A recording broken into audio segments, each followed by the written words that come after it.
Have you ever felt like you were living a script that wasn't yours?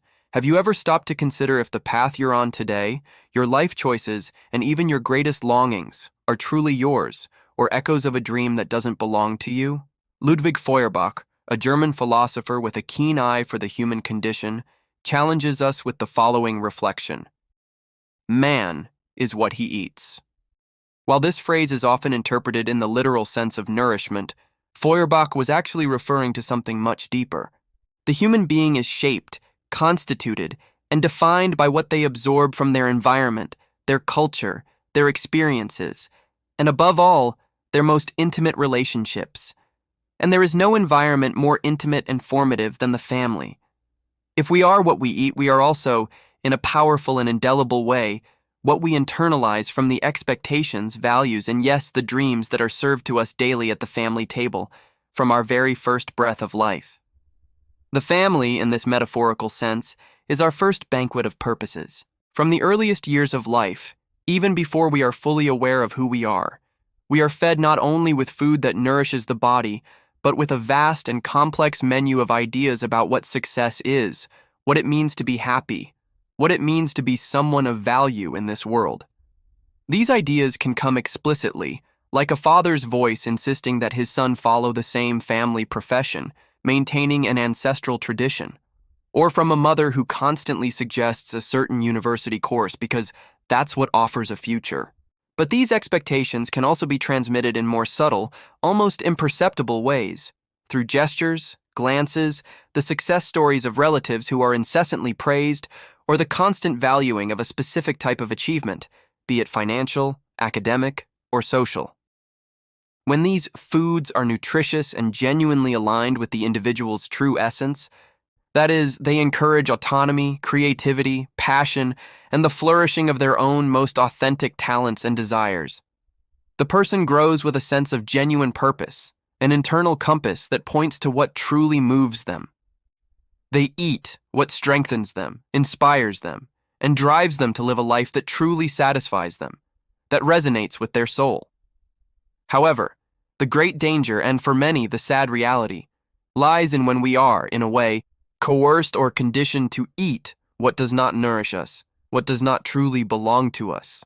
This happens when family expectations become so dense, so heavy, that they end up suffocating the individual's own dreams and aspirations. They then begin to live an imposed script, a pre-drawn path, a life that was pre-digested and established by others. Think of the child who is, from a very young age, directed and pressured to pursue a career they do not desire, just to satisfy a parental ideal. Or the young person who feels the weight of pressure to marry or have children before they feel emotionally or financially ready, just to fulfill a tradition. There is also the adult who, even at an advanced age, can never break free from the financial or emotional shackles of their parents, living in a state of perpetual dependence. All these individuals are, metaphorically, eating what is given to them, what is imposed on them, and not what they chose. They are, in essence, living someone else's dream, the life the family idealized for them, and not their own, the life their soul longs for. The consequences of living a purpose that is not yours are profound, silent, and often painful, extending across all areas of existence. The person may experience a chronic sense of emptiness, even when achieving success on others' terms, collecting diplomas and external achievements that do not fill the soul. Constant dissatisfaction, a lack of genuine passion for what they do, and demotivation become daily companions. There may be a silent resentment towards the family, no matter how much love there is, a veiled hurt for the life not lived. Anxiety and depression are common, as the soul, imprisoned, yearns for authenticity and expression.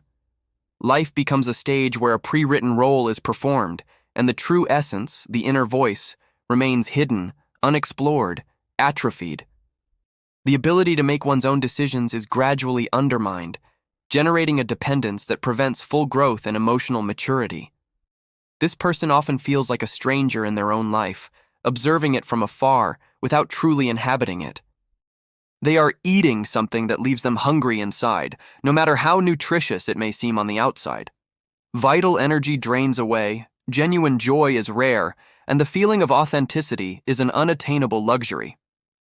Feuerbach's phrase, though direct in its simplicity, invites us to a crucial reflection on our responsibility as parents and as children and as members of a family system. As parents, we need to ask ourselves, what food are we really offering?